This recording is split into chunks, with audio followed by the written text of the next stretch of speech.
बिस्मिल्लाहिर्रहमानिर्रहीम, अस्सलाम वालेकुम। आप देख रहे हैं चौथा सुतून, मैं हूं जवाद फैज़ी। नाज़रीन, पंजाब में वज़ीर आला मरीम नवाज़ और आज सैयद मुराद अली शाह ने तीसरी बार वज़ीर आला सिंध का हलफ उठा लिया।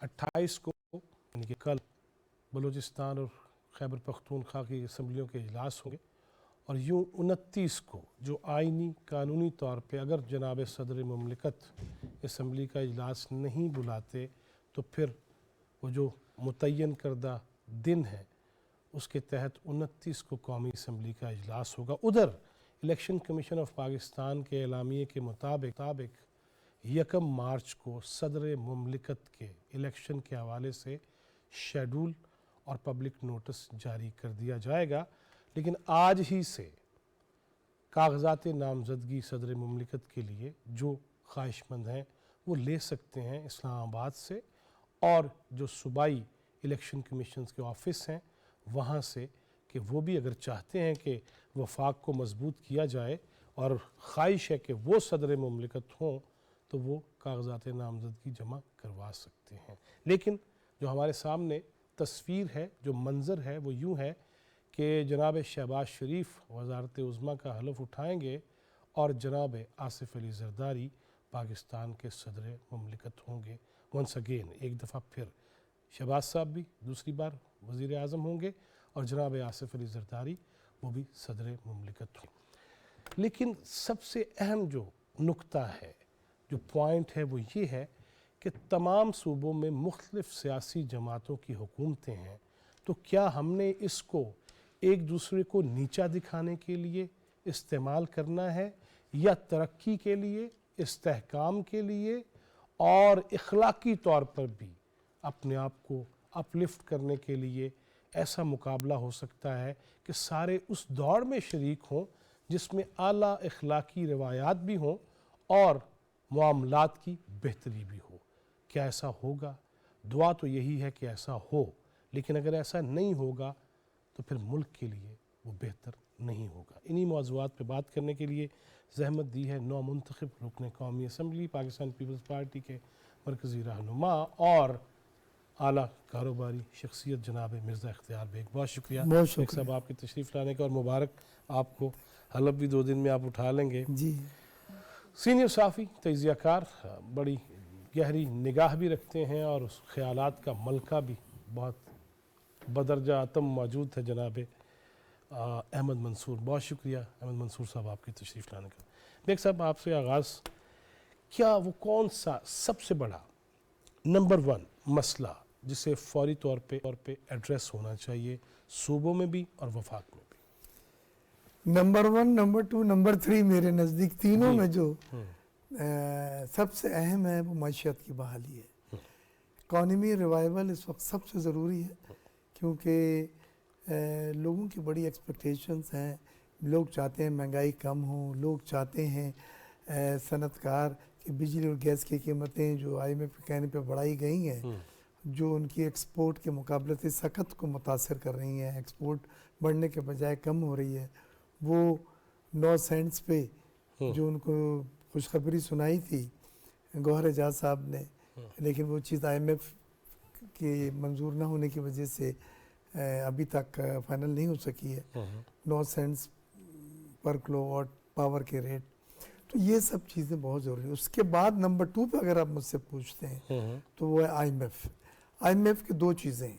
एक तो तीसरा जायज़ा जो 1.2 बिलियन रुपीस का 1.2 बिलियन डॉलर का है, और वो हमने इस महीने की एंड में मार्च की उनको कामयाबी से उसका रिव्यू कराना है। सही। और एक फिर उसके फ़ौरन बाद एक IMF का तवील मियाद प्रोग्राम जो 3 से 5 साल हो सकता है जी। और 6 बिलियन डॉलर से 8 बिलियन डॉलर तक भी हो सकता है। अब ये जो फिगरें में फ़र्क है कि 6 से 8, 3 से 5, वो इसलिए है कि हर मुल्क की एक लिमिट होती है IMF में। बिल्कुल ठीक। वो लिमिट कैलकुलेट की जाती है, मुख्तलिफ फार्मूले हैं। उस फार्मूले में हमें कितनी गुंजाइश मिल रही है वो हम अवेल करना चाहेंगे पूरे से पूरे।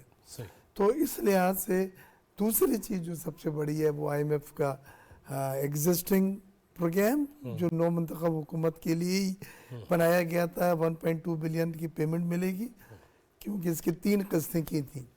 आखिरी किस्त नौ मुंतखब हुकूमत को देने के लिए कहा था जो अब देंगे, लेकिन उसके लिए है कि आपका तीसरा रिव्यू कामयाब रिव्यू का जायज़ा हो जाए और उसके बाद बड़ा एग्रीमेंट। अब जब हम बड़े एग्रीमेंट की तरफ जब आज जा रहे हैं तो उसकी नेगोशिएशन भी फिर इतनी हार्ड होंगी, सख्त होंगी वो। अच्छा, वैसे एक सवाल है बिग साहब कि कल भी मेरे प्रोग्राम में हुआ, महताब हैदर साहब थे जिनकी कल स्टोरी भी थी ब्रेकिंग के 6 से 8 बिलियन डॉलर्स वाली। एक सवाल ये सामने आया कि मैं आवाम का हिस्सा होने के नाते ये तसव्वुर करता हूँ कि जो IMF से पैसे आ रहे हैं वो मेरे लिए भी आसानियाँ करेंगे, लेकिन उल्टा बिजली की कीमत में इजाफा, गैस की कीमत में इजाफा, आम बंदे को वैसे क्या फ़ायदा, कब पहुँचेगा? देखें, मैं एक बात अक्सर कहता हूँ और मैं चाहूँगा आपको भी ज़रा सा जल्दी से समझा दूँ।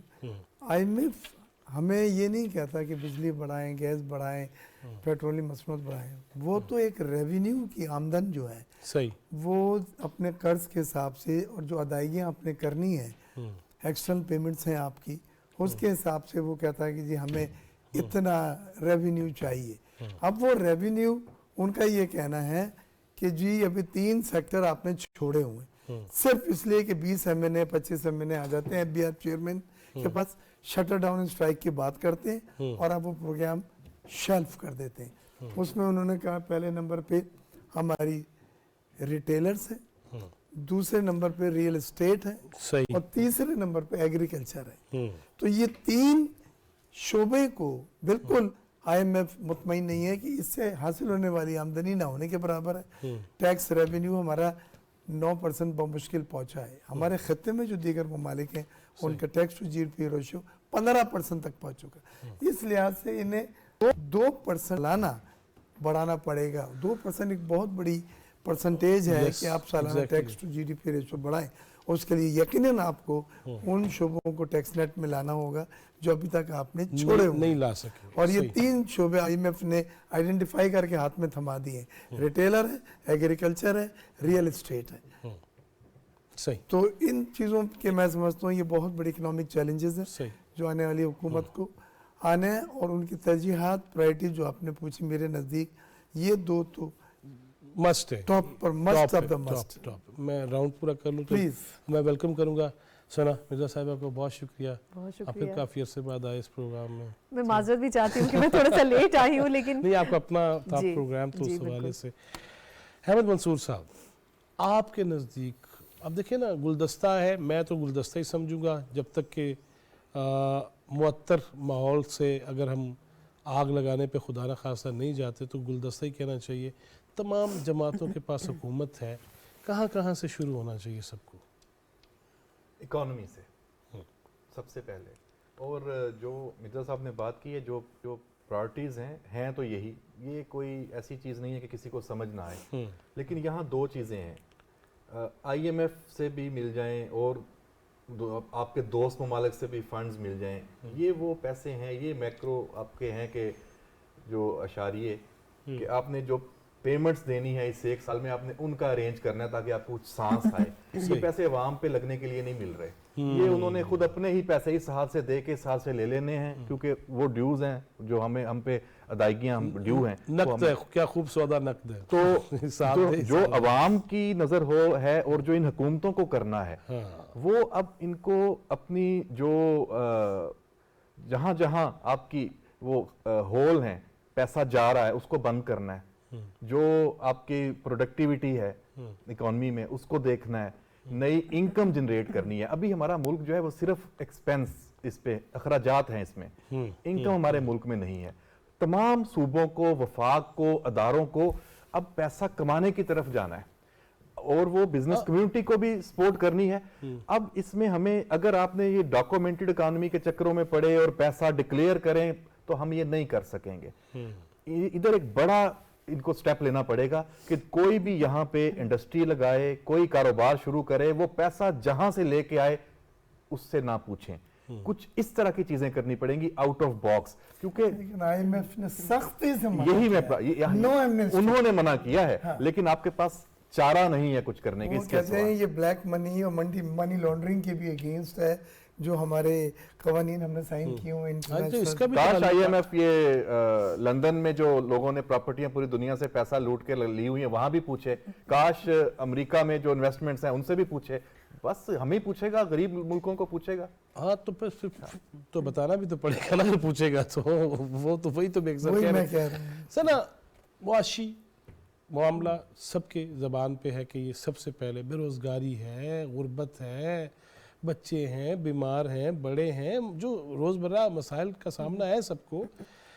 लेकिन इखलाकी तौर पे हम जहाँ खड़े हैं और जिस कदर अब हमारे शुक्र है कि हम नहीं यहाँ वो नहीं करते मुर्गे लड़वाई कि जी ब्रेकिंग हमें नहीं चाहिए और रेटिंग हमें नहीं चाहिए, वरना अब ये मिजाज नहीं बन गया कि उठ के आओ तो पै जाओ गले, तो उसके बाद फिर ये कब ख़त्म होगा?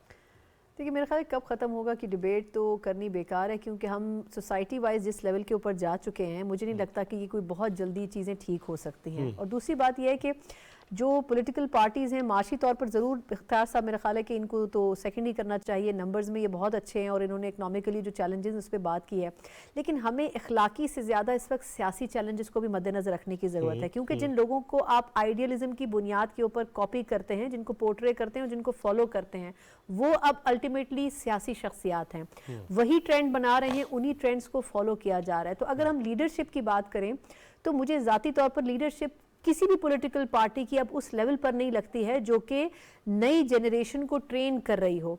एक आध को छोड़ के मेरा नहीं ख्याल कि कोई भी सियासी लीडर अब ऐसा है। अब अलमिया यह है कि जो अच्छे सियासतदान भी थे, जो अच्छे टर्म्स के ऊपर पॉलिटिक्स करते थे, वो भी अब उन ट्रेंड्स पर जा रहे हैं जो फॉलो नहीं होने चाहिए। टिट फॉर टैट वाली पॉलिटिक्स हो रही है। इस मरतबा जो पार्लियामेंट बनेगी मेरा ख्याल है वो बड़ी दिलचस्प भी होगी और बड़ी खतरनाक भी होगी, क्योंकि एक तो ये कि उसमें पुराने सीजन पॉलिटिशियन किसी हद तक हैं, ये पॉलिटिकल पार्टीज हैं जो कि अब ये सोच कर आएंगी कि उन्होंने 5 साल पूरे करने हैं। आई थिंक एक ऐसी टीम जो कि लॉयर्स की टीम हो, पार्लियामेंट में मौजूद हो, वहां पर रहते हुए लेजिस्लेशन करवानी, वहां पर रहते हुए कानून की बात करनी, आईनी बात करनी, और सबसे बढ़कर ये कि पॉलिटिक्स की जो रोजमर्रा की डायनामिक्स है उसको चलाना मेरा ख्याल है एक बहुत बड़ा चैलेंज होगा। और मेरा ख्याल है कि अब हमारे यहाँ सोसाइटी वाइज भी हर आम आदमी जो है वो अपने अंदर एक एनालिस्ट बन चुका है। आप किसी से भी खुलकर बात करें तो वो आपसे ज्यादा आपको समझाने की कोशिश करता है कि सही क्या है, गलत क्या है। लोगों ने एक अपनी अंडरस्टैंडिंग बना ली है कि सही है, गलत ये है। और इसमें सबसे बड़ा कसूर मेरा ख्याल है कि हमारी जो लीडरशिप है उसका भी है। हमने कोशिश नहीं की टॉलरेंस की तरबियत देने की अपनी सोसाइटी में, अपने यंगस्टर्स को, अपने फ्यूचर को। हमने ये तरबियत दी है कि अगर आपको कुछ नहीं मिल रहा है तो आप छीन के कैसे ले सकते हैं। तो आई थिंक ये जो तरीकाकार है ये बड़ा डेंजरस है। और इस पार्लियामेंट में जो अब बनेगी मुझे नहीं लगता कि उसमें कोई अच्छे वाकयात हिस्ट्री का हिस्सा बनेंगे। बेग साहब आप पार्लियामेंट का मुझे हिस्सा, डरा दिया। मेरा तो सर मेरी तो अदना सी राय है ये। मेरा तो पहला टर्नओवर है। आपने शुरू में जरा अलग नहीं नहीं, उठाया। सर तो इतने सीजन है, इतने पुराने, हम इनको देखते देखते जो हैं वो यहाँ तक पहुंचे, तो मेरा नहीं ख्याल सर को कोई दिक्कत होनी चाहिए। नहीं, मैं इस बात को काफ़ी हद तक इंडोर्स, 100% तो नहीं बट काफ़ी हद तक इंडोर्स करूँगा, क्योंकि कुछ बयानात आए हैं कि हम नहीं चलने हॉस्टाइल, देंगे। हम देखेंगे कि कैसे आप असेंबली चलाते हैं। सर ये वही है कि मासूम के साथ न खेलेंगे न खेलने देंगे। अब अगर ये एक माइंडसेट लेके यंगस्टर क्राउड आ रहा है और जिसके लिए ये जितने बाकी सब लोग हैं वो गलत हैं और गलत आए हैं, नाजायज तरीके से आए हैं, रिगिंग से आए हैं, ये जहन भरा हुआ उनकी। लेकिन वेग साहब उसमें मन्ने पर मन्ने बैरिस्टर भी हैं, लॉयर भी हैं, क्या वो और ज्यादा लिथल है। असल लीथल तो हुई है सर। और ये वो और ज्यादा लिथल है। अब देखिए पार्लियामेंट में आपने कानून साजी करनी है, पॉलिसी मेकिंग करनी है, रिफॉर्म्स लानी है। IMF तो बोलता तो फौरन आप लोग कह देते हैं, बट मुख्तलिफ इदारों की ऐसी रिपोर्ट्स हमारे पास जो मुंतज़र है रिफॉर्म्स लाने की, जिसमें एनर्जी सेक्टर की रिफॉर्म्स है कि अगर पाकिस्तान को खुदा ना खास्ता कभी डिफ़ॉल्ट होगा, मैं ना भी हूँ और पाकिस्तान को डिफ़ॉल्ट हो, तो एक सेक्टर उसको करेगा, वो है एनर्जी सेक्टर, IPPs। तो उसमें रिफॉर्म ज़रूरत है। जो ये अब पुराने एग्रीमेंट पुराने टर्म्स पे तजदीद किए जा रहे हैं, रिन्यू किया जा रहा है, जिसमें कैपेसिटी सरचार्ज भी आप दे रहे हैं, चाहे बिजली ना खरीदें, आप डॉलर में भी मुनाफे को पे कर रहे हैं, और इक्विटी पे 17% गारंटेड आप रिटर्न दे रहे हैं मुनाफा। भाई अब जो उस वक्त जब हमने शुरू किया था 94-93 में बीबी ने, हाँ। मैं उस कमेटी का सदस्य था, डॉक्टर Yes. शाहिद साहब हमारे I हेड can थे, remember, yeah. सलमान फारूकी साहब हमारे Exactly. साथ थे, जो हमने ये बनाया था। और 1100 मेगावाट के बाद हमने कहा था अब हमें नहीं चाहिए, ये हमारी नीड प्लस ग्रोथ को पूरा करता है। उसके बाद जो धड़ाधड़ लोगों ने मेहरबानियाँ करके एग्रीमेंट साइन करे और वो उन शराइत पे जो बीच में एक्सपायर हो गए, फिर रिन्यू भी वही पुरानी चीज़ पे हो रहा है। तो पहला चीज़ तो ये है कि खुदारा अच्छा बेग साहब, आपने जो बात की वैसे डराने वाली है कि एनर्जी ये ले बैठेगी। मुझे ये बताइए, मैंने सर्कुलर डेट आपका People's देखें, गैस Party- का 3000 अरब, अच्छा, पीपल्स पार्टी की हुकूमत थी 2008 वाली, उसमें भी ये बात सामने आई। फिर जब 2013 में नवाज शरीफ साहब वज़ीर आज़म बने तो उनकी पहली जो मीडिया ब्रीफिंग थी उसमें भी दो मसले थे, एक यही एनर्जी क्राइसिस और दूसरा अमन व अमान का मसला था। अब बात यह है कि उस वक्त मेरा ही सवाल था उनसे कि जो बिजली चोरी होती है उसको रोकने के लिए वजारत दाखिला को इस्तेमाल करेंगे, तो थोड़ी देर बाद उन्हें क्या करना पड़ेगा। अब मुझे बताइए, वो पंजाब हो, वो सिंध हो, बलूचिस्तान हो, वो खैबर पख्तूनख्वा हो, जहाँ पे भी इस पे अब ज़रबेकारी नहीं लगनी चाहिए कि खुदा का देखिए- खौफ करो देखिए, यार, ये मुल्क भाई, डिफॉल्ट कर ये जाएगा इस सवाल चक्कर है ना, में। ये जो सर्कुलर डेट है इसकी असल वजह है ट्रांसमिशन एंड डिस्ट्रीब्यूशन लॉसेस, या लेकिन इसकी उर्दू में क्रूड माने अगर आप सुनना चाहें तो कुंडा है, कुंडा, चोरी है। Exactly, yes. सही, थेफ्ट है। अब ये थेफ्ट हो रहा है, कहीं पे 25% है, कहीं 27% है, यानी 27% आप बिजली तो बना रहे हैं, फ्यूल खर्च कर रहे हैं, लेकिन उसके पैसे नहीं मिल रहे। एक चीज़, फिर इसमें इनएफिशिएंसी भी होती है, पुराना सिस्टम है, ज़ाया भी 2-4% हो जाता है। तो आपको एक तो यहाँ मार पड़ रही है, हर महीने 25-26% आप जेब से देना पड़ रहा है, जो सर्कुलर डेट बना रहे हैं। दूसरी चीज़ जो है उसकी, जिसमें आपने मार खा रहे हैं बुरी तरीके से, वो है आपका ऑब्सलीट सिस्टम एंड रिकवरी। आप 100 रुपये बिल करते हैं, हर महीने आपको 90, 85, 88 मिलते हैं। कितने जमा होता जा रहा है? 10 साल में 100 हो गए ना, बिल्कुल पूरा ऐसे ही। ही, बिल्कुल ऐसे ही। तो ये दो चीज़ें वो कहते हैं कि आप संभाल लें, रिकवरी 98-99% तक होनी चाहिए। सही। और टीएनडी लॉसेस जो है वो भी सुन लें कितना दुनिया में एक्सेप्टेबल है, 7.5-6.5%, हमारे यहाँ है 23%, 24%। इनसे जो माली नुकसानात हो रहे हैं वो आपके सर्कुलर उसको भी कंट्रोल करना होगा। अहमद मंसूर साहब, यार गरीब तो बेचारा बिजली का मीटर कटवा बैठता है, बल्कि उतार के ही ले जाते हैं। तो फिर असल जो करने वाले हैं कि किस्तें कर दें, अरबों का बिजनेस है, लेकिन ये जी ठहर जाओ, रुक जाओ, उन पे हाथ डाल पाएंगे ये वैसे सारे मिलके? तो मुश्किल काम है, लेकिन बिजली के बिल अभी भी देख लें और गैस के आए हैं, ये वाकई इसने एक ये डिज़ास्टर है आम आवाम के लिए तो है ही, बिजनेस कम्युनिटी के लिए भी। आप उनको अरबों का कह के उन्हें वो ना कहें कि उनकी परेशानी नहीं है, बल्कि उनकी परेशानी शायद ज़्यादा है, क्योंकि उन्होंने अपनी जो प्रोडक्शन है करनी है उसकी जो कॉस्ट है उसको भी तो देखना है ना, उसको भी देखना है। जब ठीक आप है। महंगी बिजली और सारा कुछ होगा तो बाकी दुनिया से compete कैसे करेंगे? आपकी चीज खरीदेगा कौन दुनिया में? तो ये बहुत चीजें इंटरकनेक्टेड हैं, इंटरकनेक्टेड तो है, तो हमें कहीं ये- से तो सिरा पकड़ना पड़ेगा ना यार। पड़ेगा। तो उसमें जैसे ये सीएम नई जो पाकिस्तान की पहली खातून वजीर आला मरियम नवाज शरीफ साहबा, देखिए उन्होंने 300 यूनिट तो वो फ्री नहीं दे सकते थे, वो एक इलेक्शन का नारा था, सबको पता है। लेकिन उन्होंने जो ये एक प्रैक्टिकल स्टेप किया है कि जिनके 300 यूनिट हैं उनको वो सोलर देंगे और वो कर्जों में देंगे, ये अगर इम्प्लीमेंट हो जाए तो इससे फर्क पड़ेगा।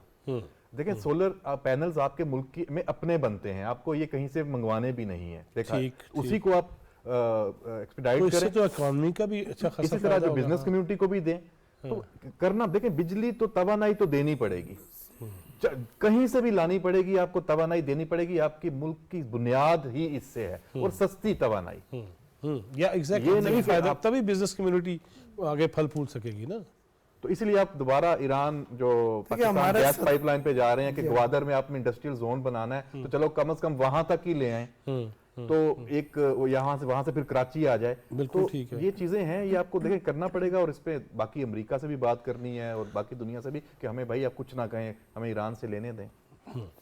अच्छा सना, कल एक बात ये भी हो रही थी कि बाकी दुनिया में तो अब ये शुरू हो गया कि स्मार्ट कार्ड्स आ गए हैं कि आप जितनी जो इस चीज़ इस्तेमाल करेंगे اس کے پیسے پری پیڈ ہے یا پوسٹ پیڈ ہے جو بھی ہے اس یہ کرنا تو پڑے گا نا. ویسے کہیں سے بجلی چوری یار میرے آپ کے سر پہ کیوں پڑے؟ نہیں لیکن مجھے میں سمجھنے سے قاصر ہوں کہ ہم صرف بجلی کے اوپر کیسے بات کر سکتے ہیں. گیس آپ دیکھیں کتنی لوگوں کی پہنچ میں ہے, گیس بھی لے لیں اسی انداز میں. مطلب میں ایک جنرل بات کر رہی ہوں کہ لوگوں کا آپ کی انفلیشن ریٹ کہاں پر جا چکا ہے. آپ کے یہاں کتنے لوگ خط غربت سے ابھی بھی نیچے زندگی گزار رہے ہیں, بلکہ اس میں اضافہ ہو رہا ہے. آئی تھنک ہمیں تھوڑا سا اس پر بھی بات کرنی چاہیے کہ ایکچولی اکنامک پالیسیز بنتی کیا ہیں اور وہ فیسیلیٹیٹ کتنا کرتی ہیں پاکستانیوں کو. اگر میں صرف 2 ڈیموکریٹک ادوار کی بات کروں تو اس میں کوئی 5 وزرائے خزانہ آپ کے تبدیل ہوئے. کسی ایک کی پالیسی ایسی نہیں تھی جس کے بارے میں اگلا وزیر خزانہ یہ کہتا کہ میں ان پالیسیز کو ایکسٹینڈ کروں گا. پی ٹی آئی کے دور میں اسد عمر صاحب آئے, ان کی ایک اپنی فلسفی تھی. پھر آئی تھنک حفیظ شیخ صاحب, پھر شوکت ترین صاحب, پھر نون آئی تو اس میں مفتہ صاحب آئے, پھر اس کے بعد اسحاق ڈار صاحب آئے. کہنے کا مقصد میرا یہ ہے کہ یہ 5 لوگ آئے, کسی ایک نے کسی دوسرے کی تعریف نہیں کی. اس کا مطلب جو کہ چند ایک تو ایک ہی پارٹی سے تعلق رکھتے تھے نا, ایک ہی کو ریپرزینٹ کر رہے تھے. ان کے بارے میں تو پہلے کا 1 ڈاؤن 2 ڈاؤن بھی کہا گیا تھا. میں وہی عرض کر رہی ہوں کہ ایک پاکستان تحریک انصاف تھی, اس نے سالوں تیاری کی. پھر نون لیگ آئی, اس کی بھی کچھ سال تیاری تو رہی ہوگی, کچھ ماہ تو رہی ہوگی. ہمارے ہاں مسئلہ یہ ہے کہ ہم پالیسیز کے اوپر اور ان کی امپلیمنٹیشن کے اوپر کام نہیں کرتے. صرف ایک بجلی کا ایشو نہیں ہے, اوور آل جو انرجی کا سیکٹر ہے نا, آپ اس کو بالکل ختم کر رہے ہیں. آئی ٹی سیکٹر کو آپ ختم کر رہے ہیں. جن تمام سیکٹر سے آپ ارن کر سکتے تھے ان سیکٹرز کو فیسیلیٹیٹ کرنے کے بجائے آپ ان کا اور ان کی روح قبض کر رہے ہیں.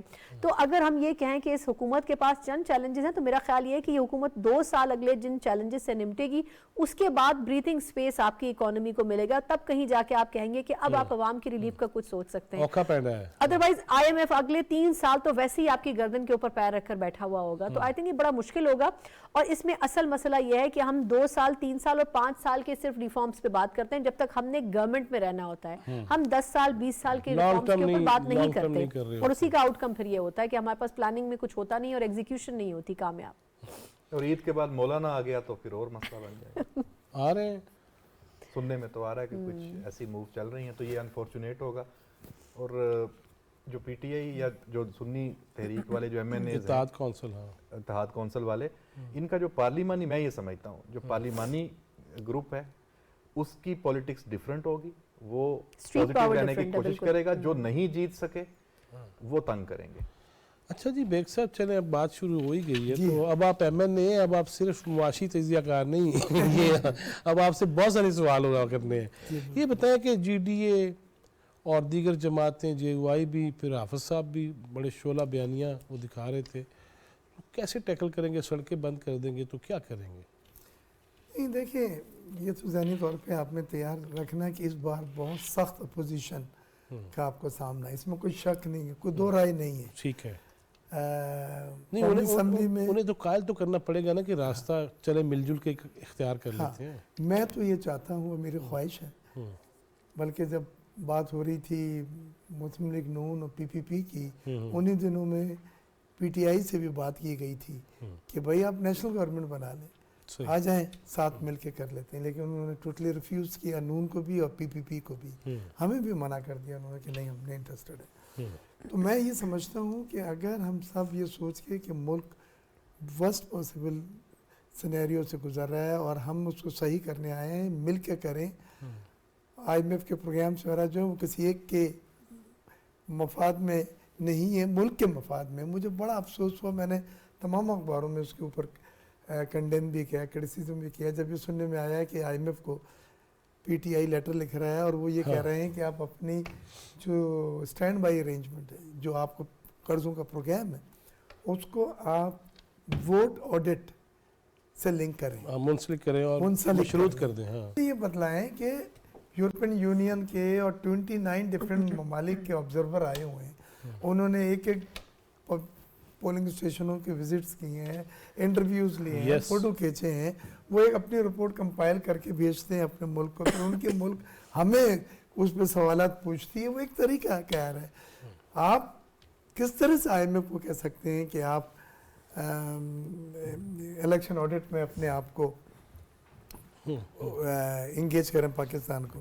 تو میرا کہنے کا مقصد یہی ہے کہ خدا را پی ٹی آئی سے بھی میری رہی ریکویسٹ ہے کہ آپ نے پہلے بھی ایک بار جب شوکت ترین صاحب سینیٹر تھے, جو آپ बात कर रही थी, मिनिस्टर थे, और तैमूर जंगड़ा साहब थे जो वो फाइनेंस मिनिस्टर थे केपीके में, और लेटर बड़ी लिखा था मशहूर ज़माना टेलीफोन कॉल भी थी। हाँ जी। अच्छा वैसे सना जैसे बात होगी बेग साहब, जी जी तब ये ब्रेकिंग न्यूज़ थी कि ये ऑडियो लीक्स हुई हैं, सामने आ गई हैं।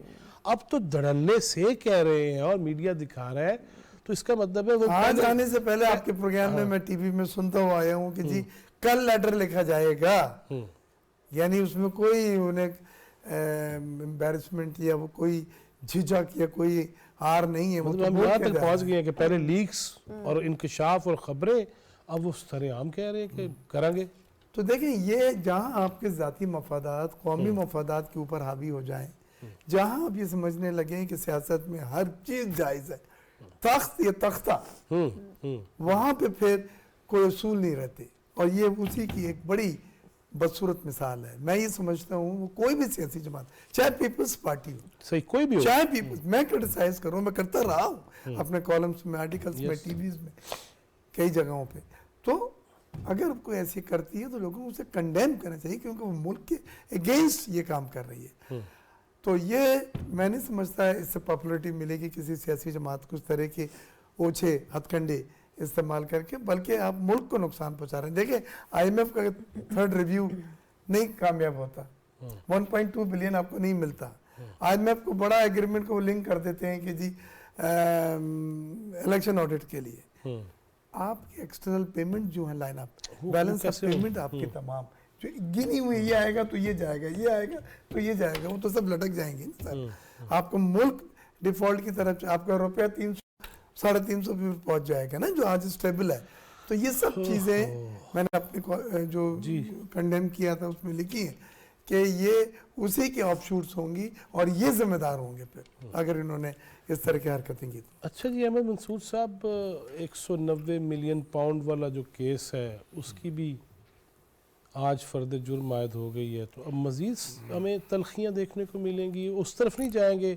और सुना था कि एक शख्सियत जो है वो कोशिश उन्होंने की थी कि PTI और पीपल्स पार्टी मिल जाए, जो पाकिस्तान वापस नहीं आ पा रहे, कहानी की है ये इसमें फ़र्द जुर्म तो लगनी थी डेफिनेटली। और वैसे ये केस थोड़ा ज़्यादा मजबूत है पिछले जो केसेस हैं उनसे अगर देखा जाए तो।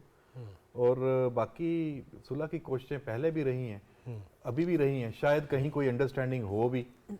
देखें PTI ने टोटल बाइकआउट नहीं किया, उन्हें निशान भी नहीं मिला और भी बहुत सारी चीज़ें, जैसे भी आप मर्जी कहें। फिर उनको पूरे सूबे में जो मेजॉरिटी जिस तरह मिली है और इवन कौमी असम्बली में बड़ा उनको चंक मिला है, तो उन्होंने बाइकआउट नहीं किया। कहीं ना कहीं कोई ना कोई, फिर बुशरा बीबी साहब बनी गाला में है, कोई ऐसे तो नहीं है, तो कुछ ना कुछ तो है।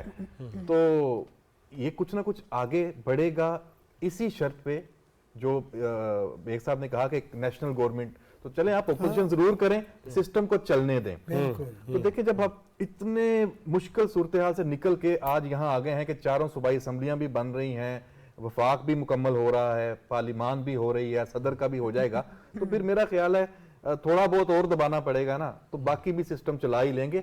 मसला फिर उधर ही आना है, IMF पे, इकोनॉमी पे, अमेरिकी इलेक्शन पे भी आना है कि ट्रम्प साहब जीत गए तो हम कहेंगे जी पाकिस्तान भी खराब हो गया। लेकिन अगर अहमद मंसूर साहब, अगर खत लिखे जा रहे हैं, अगर बरमला गुफ्तगू की जा रही है, सियासत है। अच्छा, IMF ने अगर एक किसी मुल्क के एक ऐसे लीडर की बात सुन के फैसले करने हैं कि जो जेल में है और उसकी पार्टी वफाक में नहीं है, तो फिर IMF ने तो पहले देखे निगरान सेटअप में भी तो आपको रिलीफ दे दिया ना। तो इसका मतलब ये है, अगर वो हमें गले से पकड़ना चाहता तो हमें पिछले जो अप्रूवल्स दी हैं वो ना देता। उस वक्त तक इलेक्शन नहीं हुआ था, तो अभी हुआ, तो देखिए वो अपनी चीजें तो मनवा लेगा। देखिए, मेरा नहीं ख्याल कि पाकिस्तान को गिराना कोई उनका इस वक्त मकसद होगा। इस खित्ते के जो इश्यूज हैं वो भी देखें, हो सकती हैं, डेफिनेटली होंगी। और हमें एक अब हमें एक बिल्कुल शॉर्ट टर्म पॉलिसी में नहीं उनके साथ जाना चाहिए, हमें अब उनसे डील करनी चाहिए। ये हमारे जो मुज़ाकरातकार होंगे उनके ऊपर है कि आप 2-4 साल की आप ब्रीदिंग स्पेस लें उनसे, तभी आप कोई लॉन्ग टर्म मैयर्स ले सकते हैं ना। अगर आप 6-6 महीने की बात करेंगे, हर 6 महीने बाद फिर आइए, तलवार तो लटकती तो है, वो मसला नहीं हल होगा। ये जो तीसरा ये एग्रीमेंट आ रहा है, ये 5 साल कम से कम, 3 साल का मिनिमम, 3 से 5, 3 से, और ये 6 से 8 अरब रुपए। डॉलर। अच्छा सना, अभी जो मैंने जिस तरह बेग साहब से भी बात की कि एक वो वक्त जब ये था कि ब्रेकिंग न्यूज़ की ऑडियो लीक्स अब सामने आके खड़े हो जाना, तो ये हम कोई अच्छाई की तरफ तो नहीं जा रहे, और जिस तरह अहमद मंसूर साहब कह रहे हैं कि कहीं कुछ ना कुछ है, वो कुछ ना कुछ के चक्करों में हमने पहले भी बहुत अपना इमेज भी ख़राब करवाया, कुछ ना ट्रेंड्स कुछ भी से मैं चलवाए आपकी बात समझी नहीं कि बुशरा बीबी क्यों रह रही हैं बनी गाला, कुछ ना कुछ है, या उनको क्यों इतनी चीज़ें मिल गई, कुछ ना कुछ है।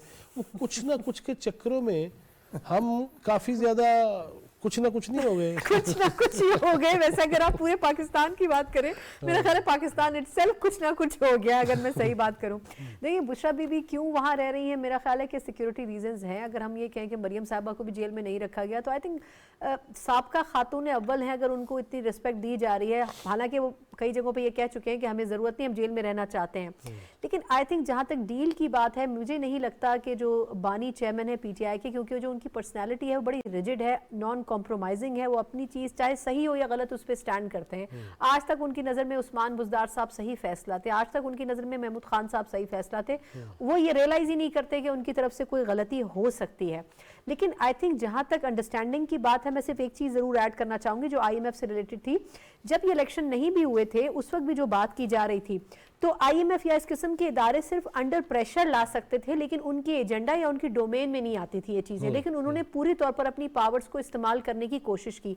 इसमें हमें क्रेडिट PTI को ज़रूर देना चाहिए कि इस वक्त भी PTI तमाम तर वो ख़त लहराने के बावजूद, जो कि साइफर का मामला था और जिसमें अमरीका पर इल्ज़ाम आयद किया गया था, PTI की अमेरिका में लॉबिंग बहुत अच्छी रही, और उस लॉबिंग का बेनिफिट ये हुआ कि इलेक्शन के बाद UN से लेके अमेरिका के स्टेट डिपार्टमेंट तक मुख्तलिफ प्लेटफॉर्म्स पे ये बात कही गई कि इलेक्शंस में अगर किसी पॉलिटिकल पार्टी को रिजर्वेशन है तो इसकी इंक्वायरी होनी चाहिए। आज भी अमेरिका का स्टेटमेंट आया है कि जी कम अज़ कम पॉलिटिकल पार्टीज को सेटिस्फाई होना चाहिए और मुकम्मल नताइज जो है उनको ट्रांसपेरेंट होना चाहिए।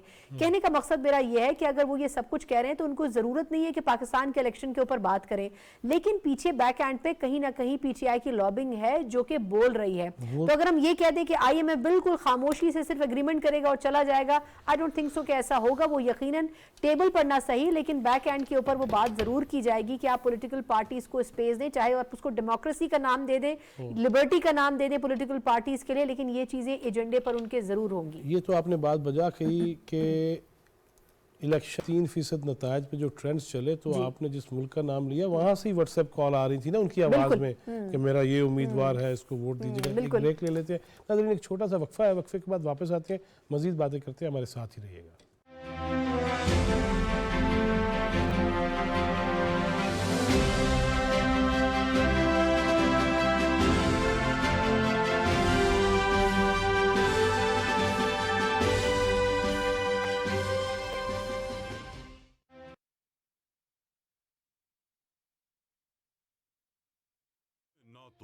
कभी किसी का इस्तेसाल किया और ना ही कभी किसी को अपना इस्तेसाल करने की इजाजत दी। मुझे अपने मामलात को खुद ही सुलझाना है। तुमने रियासत का सौदा कितनी रकम के एवज कहाँ किया, बताओ।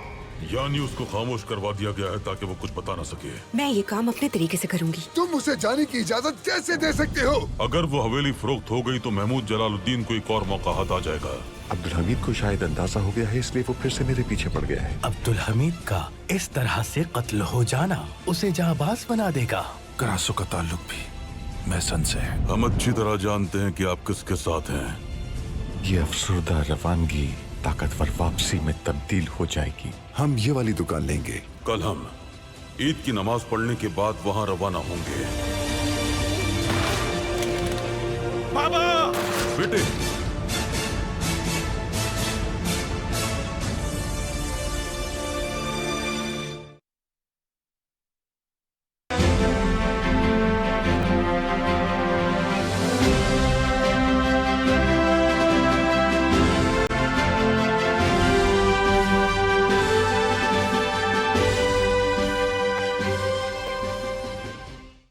वेलकम बैक नाजरीन। वक्फे से पहले ये बात हो रही थी कि किस तरह सारे मिल के मुल्क को इस्तेहकाम की जानब, खूबसूरतियों की जानब, मजबूतियों की जानब ले जा सकते हैं।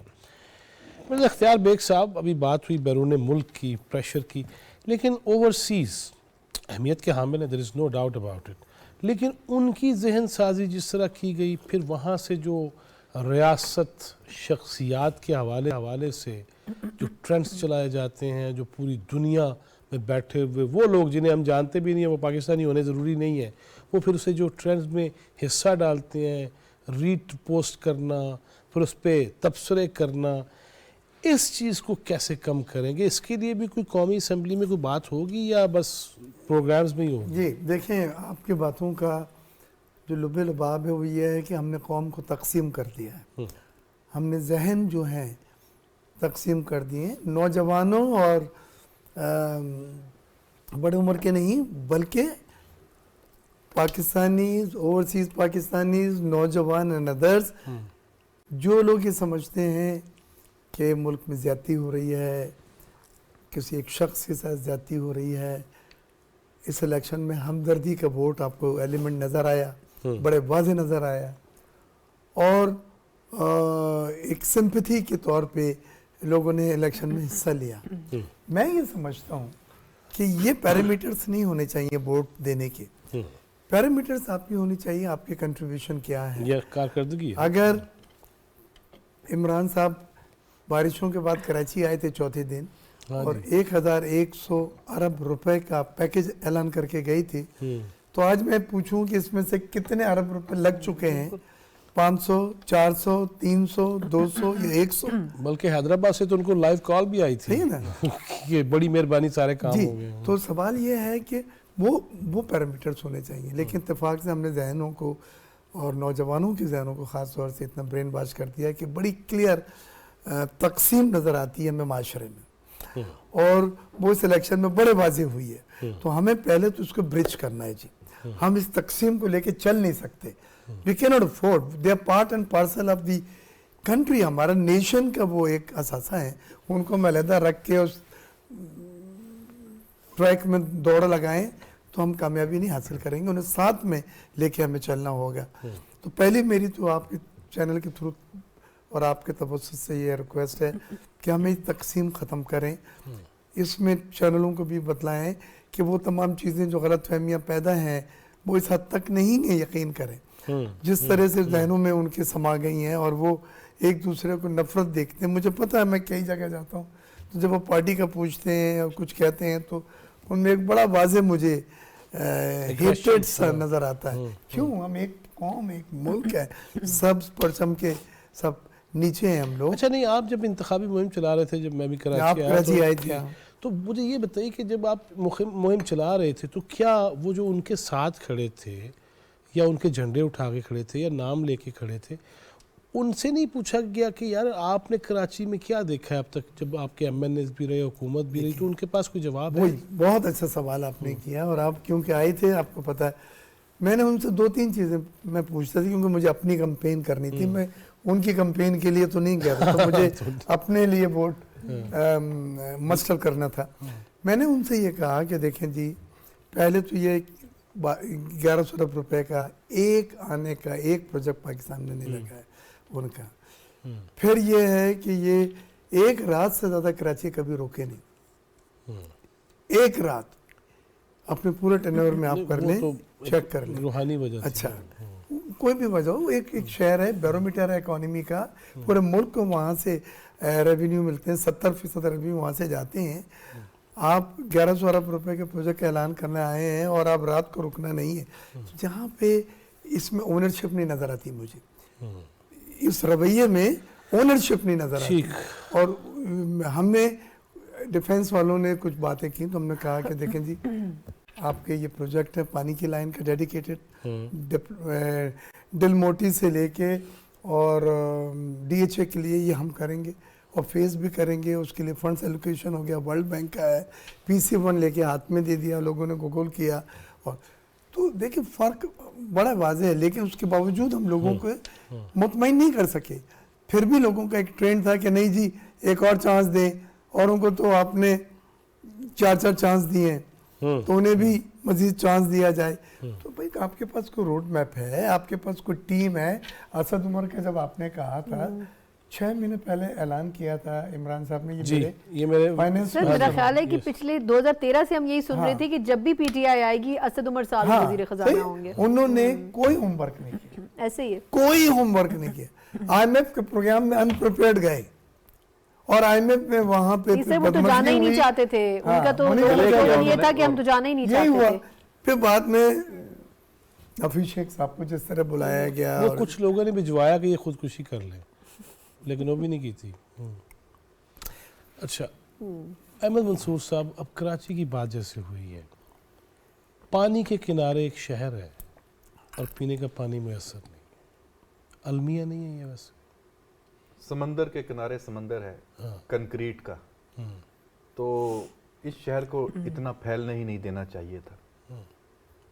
ये दुनिया में मतलब अब एक कॉन्सेप्ट आ रहा है कि आप करें। बहरहाल इतने गंभीर मसाइल हैं कराची के, मुझे तो खौफ आता है जब भी जाता हूँ, इतना प्यारा शहर, क्या उसकी रौनकें, लेकिन खौफ आता है कि ये आगे 5 साल बाद का क्या नक्शा होगा। अभी ये सूरत हाल है, क्योंकि आप कहते हैं ना कि बेहतरी आएगी, बेहतरी तब आती है जब आप बेहतरी के रास्ते पे चलते हैं। हम तो बेहतरी के रास्ते पे कराची की बात कर रहे हैं, चलना शुरू ही नहीं हुए अभी तक, तो आगे मंजिल पे कैसे पहुंचेंगे? मैं एक जुमला कहूँगा और बड़ा वर्थ है वो, कि जब मेयर कराची की ओनरशिप वो थी हल्फ वफादारी, तो बिलावल भुट्टो जरदारी साहब भी थे, हम भी थे, तो उन्होंने कहा था कि मैं इस मेयर को टास्क दे रहा हूँ, टारगेट 5 साल का, ये आपको दिखाएंगे कराची 3 साल बाद कैसा है, 4 साल बाद कैसा है, 5 साल बाद कैसा होगा। तो उन्होंने एक टारगेट ओरिएंटेड अप्रोच रखी है, और ये अब नोबडी कैन गेट अवे ये मेयर वेयर बगैर कुछ करे, नो, आपको डिलीवरी देनी होगी, और इंशाल्लाह आने वाले सबके पास लास्ट चांस है। जी बिल्कुल, ये सना आप नहीं समझते, जिस तरह मैंने ये कहा कि अब देखिए हम एक ऐसी जगह से दोबारा इलेक्शन में गए हैं, हर एक के पास जो मौका आया है, तो आप लास्ट चांस नहीं समझते कि डिलीवर कर जाओगे तो कर जाओगे, वरना फिर मेरा ख्याल है कि 2018 को हमें लास्ट चांस समझना चाहिए, क्योंकि उसके बाद पॉलिटिक्स की जो डायनामिक्स है ना पाकिस्तान की, वो बिल्कुल बदल गई।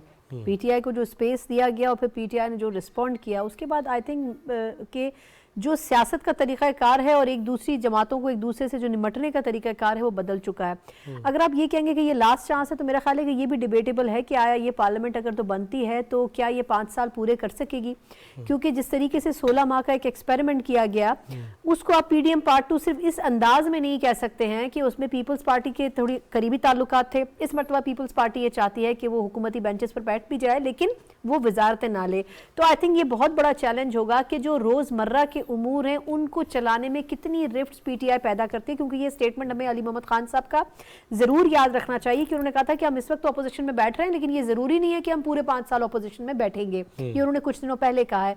तो इसका मतलब ये है कि पीटीआई इस माइंड सेट के साथ आएगी कि एक्चुअली हमारा हक जो था वो हुकूमती बेंचेस थी जो हमसे छीना गया है। अब वो चाहे 35-55 की तरह साबित हो या ना हो ना, आपके पास जस्टिफिकेशन तो नहीं है। और अलमिया ये कि जितनी पॉलिटिकल पार्टीज जनरली भी जीती हैं अपनी सीट्स पर, कोई भी इलेक्शन कमीशन के पास नहीं जा रहा कि ये जो पीटीआई के कैंडिडेट्स एलिगेशंस लगा रहे हैं आप रिकाउंटिंग करवा लें, रीवैल्यूएट करवा लें, हम यहाँ पर जेन्युइनली जीते हुए हैं। तो आई थिंक ये भी थोड़ा सा ड्रॉबैक है कि पीटीआई जिस स्पीड से पॉलिटिक्स कर रही है उसका काउंटर आर्ग्यूमेंट, काउंटर नैरेटिव दूसरी पॉलिटिकल पार्टीज नहीं बना पा रही हैं। सिर्फ आई थिंक इस पूरे सिनेरियो में जेयूआई फिर थोड़ा खुलकर तनकीद कर रही है एस्टैब्लिशमेंट के ऊपर भी और सिस्टम के ऊपर भी और इलेक्शन के पैटर्न पे भी। बाकी पॉलिटिकल पार्टीज ने उसको कड़वी गोली की तरह डाइजेस्ट कर लिया है, जो आई थिंक नहीं होना चाहिए। पीपल्स पार्टी इलेक्शन से पहले खुलकर बात करती रही कि लेवल प्लेइंग फील्ड नहीं मिल रही है। नून लीग को एतराज रहा, लेकिन था वो उनकी भी हालत देख लेना, जिनको कहा जा रहा था लाडले हैं। मैं एग्जैक्टली यही बात कर रही थी कि नून लीग भी ये बात कर रही थी कि जी हम पर इल्जाम लग रहा है कि लेवल प्लेइंग फील्ड, लेकिन कहीं ना कहीं हमारे साथ भी कुछ हलकों में हाथ हो गया है। तो आई थिंक खुदारा पॉलिटिकल पार्टीज को खुद भी खुली किताब की तरह इन चीजों को सामने रखना चाहिए कि सब वैसा नहीं है जैसे एक पॉलिटिकल पार्टी सोशल मीडिया के ऊपर बेच रही है। अच्छा जी बेग साहब, लेट्स से असेंबली का इजलास होता है और उसमें वही आवे आवे जावे जावे और कापियाँ यूं फैलाई जा रही हैं, उन्हें क्या कहेंगे उस वक्त? ज़रा उस माहौल में आए ना, तैयारी आपकी करानी है। नहीं देखें, आप तैयारी बिल्कुल कराएं, लेकिन मैं अपने 25-30 साल के टीवी चैनल पे मैंने कभी ज़ोर से नहीं बात की। यस, सब एंकरों के साथ में तकरीबन सब बिल्कुल ऐसी है। तो मेरी तो पूरी कोशिश यही होगी कि उन्हें इंगेज करके फैसले करें, और वो जज्बाती पने से अगर वो एक असम्बली का माहौल ख़राब करने पे तुले हुए हैं तो उन्हें बतलाया जाए कि ये नहीं हो सकेगा, یہ نہیں کر کے کہ خود بھی اس میں آپ کود پڑے، لیکن آپ کو انگیج رکھنا ہوگا. اور میں سمجھتا ہوں کسی طرح سے اگر اس ٹرمز پہ وہ مان جاتے ہیں کہ اہم فیصلے میں مشاورت ہو جائے یا اہم فیصلوں میں آن بورڈ ہو جائے تو یہ بڑا، کیونکہ اپنے بڑے فیصلے کرنے ہیں. ایک اور چیز آخری جو ہے وہ ایک اسپیشل انویسٹمنٹ فیسیلیٹیشن کونسل جو بنائی گئی ہے، جس میں سول ملٹری قیادت کی کمان پہ وہ کام کرتی ہے، وہ ایک بہت سکسیسفل ماڈل ہے. ہم نے اس کا ایک چھوٹا سا ٹیسٹ کیا تھا جب FATF سے گرے لسٹ سے پاکستان کو نکالا تھا، یہی سول ملٹری قیادت کے تحت. اور اس کے بعد اب ہم بڑے چیزوں میں گئے ہیں، گلف کنٹری سے $20 بلین، جس میں سعودی عرب ہے، UAE ہے، ریکوڈیک کی شیئر بیچنے کی بات ہو رہی ہے.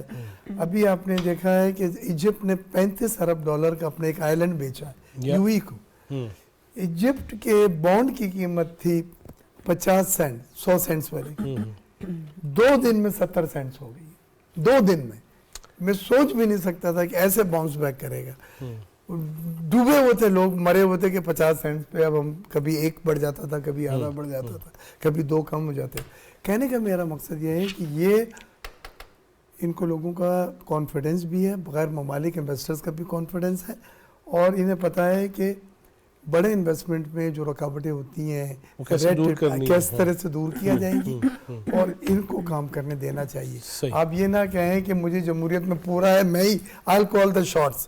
نہیں، اس میں اگر کچھ ٹیسٹڈ ماڈلز ہیں جو کامیاب ہیں، اور باہر والے سرمایہ، ابھی FTA سائن کیا گوہر اعجاز کے ساتھ سعودی عرب نے، بٹ کہلاتا بائلیٹرل انویسٹمنٹ ٹریٹی، سعودی عرب پاکستان کا 19 سال سے پینڈنگ تھا.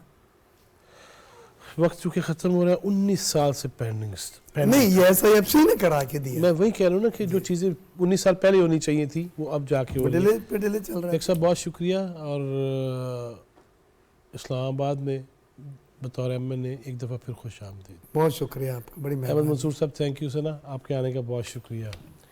ناظرین، یہ جو 19 سال پہلے جو ہونا چاہیے تھا اب ہو رہا ہے، اور جو 50 سال پہلے ہونا تھا وہ اب بھی نہیں اگر ہو رہا، تو یہ سوچنے والا معاملہ تو ہے نا. جذباتی ہو کے، مشتعل ہو کے مسائل کا حل نہیں نکلتا، ٹیبل پہ بیٹھنا پڑتا ہے. اپنے ملک کے ہی خلاف جنگ نہیں ہو سکتی، جدل نہیں ہو سکتا. خدا را اس سے بچیے، اپنے بچوں کو بھی بچائیے. اور میں یہ ریکویسٹ کروں گا گھر میں بیٹھے ہوئے جو لوگ ہمیں دیکھ رہے ہیں، معززات مائیں ہوں یا معزز والد ہوں، خدا را اپنے رویوں میں بھی سکون اطمینان لے کے آئیے. اس معاشرے کو تباہی کے دھانے تک لے کے مت جائیے. جس کا بچہ جذباتی ہو گیا، بدتمیز ہو گیا، میرے خیال میں محلہ ہی بدتمیز ہو گیا اور معاشرہ بھی بدتمیز ہو گیا. اس پہ نگاہ رکھنے کی ضرورت ہے. اللہ تعالیٰ پاکستان کو سلامت رکھے اور ہمیں آسانیاں تقسیم کرنے والا بنائے. جواد فیضی، چوتھا ستون ٹیم کو اجازت دیجیے. اللہ نگہبان.